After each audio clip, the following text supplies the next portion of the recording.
Update कर रही हैं मारिया इमरान अमान। पाक फ़ज़ाइया का बाबा कौम को बरसी के मौके पर ख़राज अक़ीदत। सरबराह पाक फ़ज़ाइया air chief marshal Zaheer Ahmed Babar Sidhu ने कहा कि पाक फ़ज़ाइया बाबा कौम को ख़राज अक़ीदत पेश करते हैं, जिन्होंने बरसगीर के मुसलमानों को, मज़लूम लोगों को उम्मीद की किरण की रोशनी दिखाई।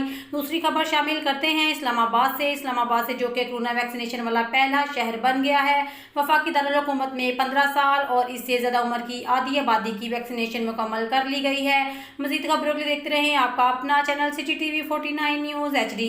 हमारे चैनल को लाइक करें, सब्सक्राइब करें और शेयर करें। हमारे चैनल पर अपने एड्स, न्यूज़, सियासी और गैर सियासी खबरें चलवाने के लिए हमारे व्हाट्सएप नंबर और जीमेल पे रब्ता कर सकते हैं।